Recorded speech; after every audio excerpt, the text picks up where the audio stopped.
हिंदुस्तानियों ने लगभग 250 सालों तक अंग्रेजों की गुलामी और अमानवीय जुल्मों को सहा है और अंग्रेजों के अत्याचार से लगातार लड़ते हुए न जाने कितने ही बच्चे, बूढ़े और युवाओं ने अपनी जान की कुर्बानी दी। तब कहीं जाकर हम आज आज़ाद देश में सांस ले रहे हैं और आज़ादी के 75 साल पूरे होने पर देश में अमृत महोत्सव मना सके हैं।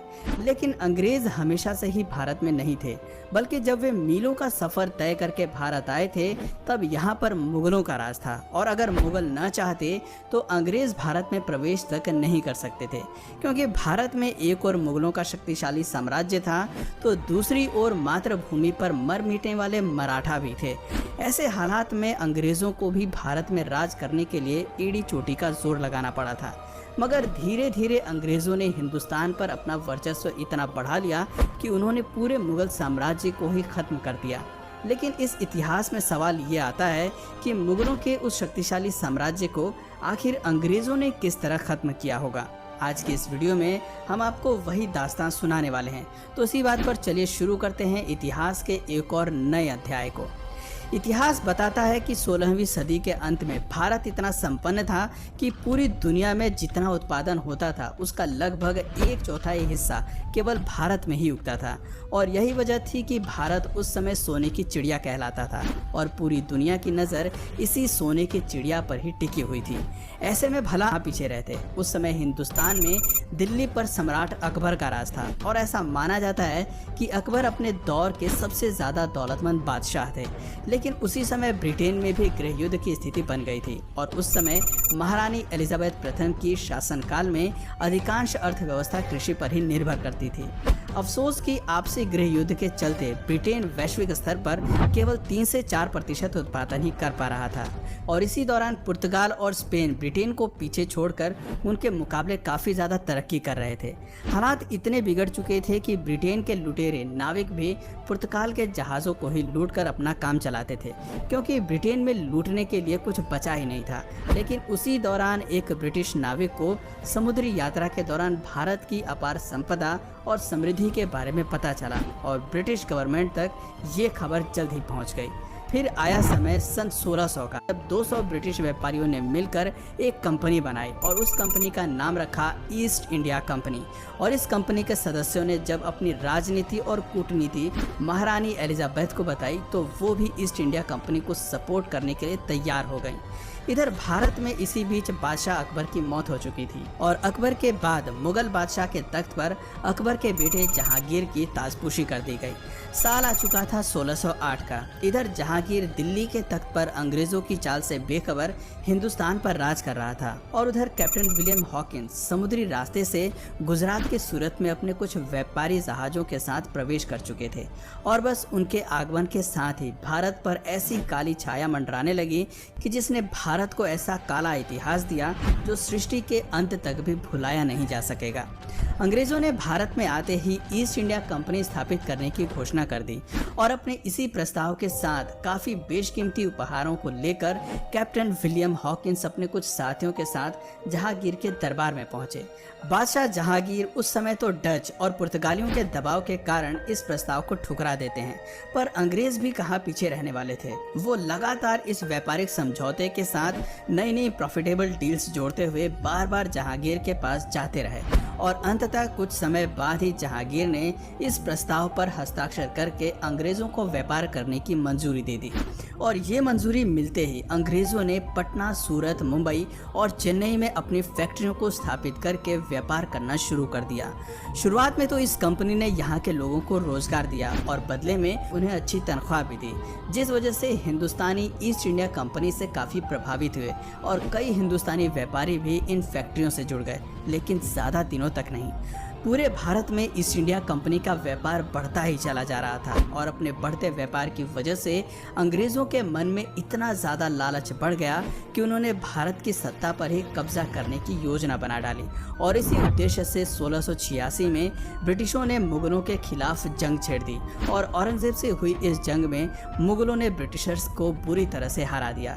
इस हार से ब्रिटिशर्स को एक बात तो समझ में आ गई थी कि मुगलों को वो जंग लड़कर तो हरा नहीं सकते, लेकिन उन्हें भारत पर कब्जा भी करना था, जिसके लिए उन्होंने वो कूटनीति अपनाई जिसका फायदा वर्षों बाद भी आज तक भारत के धूर्त नेता उठाते हैं और राज करते हैं। और वो कूटनीति थी डिवाइड एंड रूल की, यानी आपस में फूट डालो और इन पर राज करो।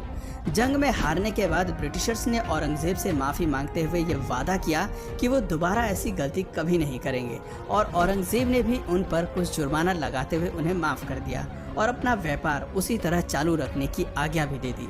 लेकिन मुगलों द्वारा ब्रिटिशर्स को माफ़ करना ही मुगलों के अंत का सबसे बड़ा जरिया बना, क्योंकि 1707 में औरंगजेब की मौत के बाद कई लोग मुगल सल्तनत पाने के लिए आपस में ही एक दूसरे से लड़ने लगे। और इसी लड़ाई के चलते एक समय ऐसा आया जब कुछ कमज़ोर शासक मुगल बादशाह बन गए, जो कि मुगल साम्राज्य को व्यवस्थित ढंग से चला ही नहीं पाए।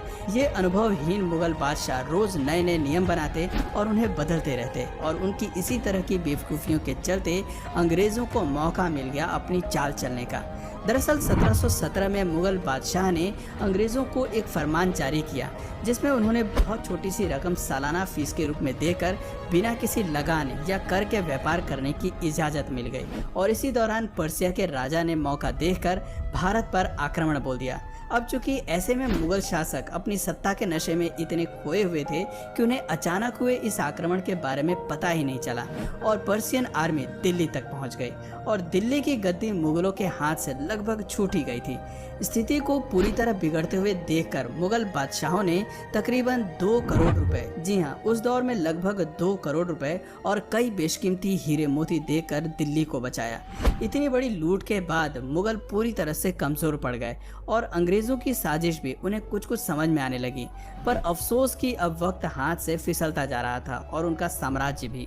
अंग्रेज लगातार भारत पर कब्जा करने की अलग अलग रणनीति अपनाते जा रहे थे, जिसके पहले चरण में उन्होंने बंगाल के नवाब सिराजुद्दौला को तख्त से हटाने के लिए जंग छेड़ दी, और साथ ही साथ अंग्रेजों ने वहां के हिंदुओं और मुसलमानों में आपसी फूट डालकर डिवाइड एंड रूल की कूटनीति लागू की, जिसे संभालने में नवाब सिराजुद्दौला नाकामयाब रहे और नतीजा अंग्रेजों के लिए फायदेमंद रहा।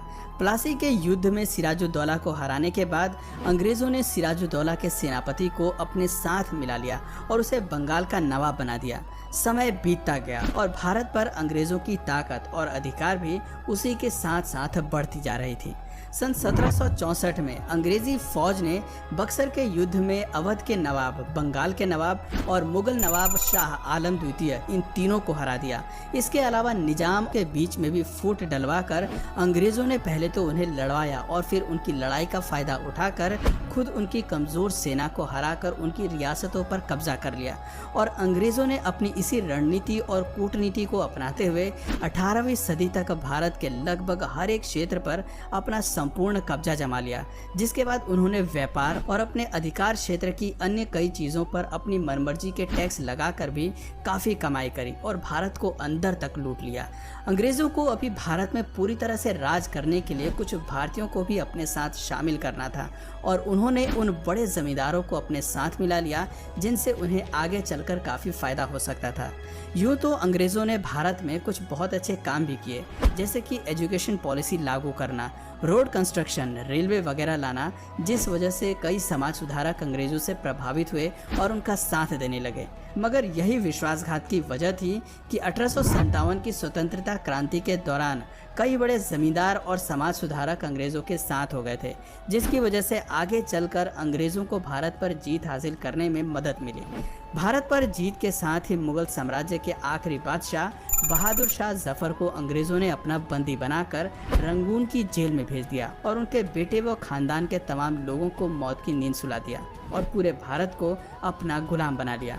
तो दोस्तों, ये थी वो दुख भरी दास्तान जिसमें मुगलों की एक गलती और अपने निजी स्वार्थ की भावना ने अंग्रेज़ों को भारत में पांव पसारने का मौका दे दिया, और उनकी इसी गलती का खामियाजा हिंदुस्तानियों की कई पीढ़ियों को भुगतना पड़ा।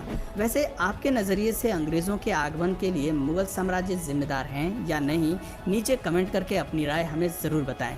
और अगर इस वीडियो से आपको कुछ नया जानने या सीखने को मिला या फिर इंटरेस्टिंग लगा तो प्लीज़ इस वीडियो को एक लाइक करके अपने फ्रेंड्स और फैमिली में से ज़रूर शेयर करें। और यदि आप इस चैनल पर नए हैं तो प्लीज़ इस चैनल को सब्सक्राइब करके बेल नोटिफिकेशन आइकन को ऑन कर लीजिए, ताकि हमारे आने वाले वीडियोस आप मिस ना करें। मिलते हैं फिर किसी वीडियो में नए टॉपिक के साथ, तब तक के लिए नमस्कार।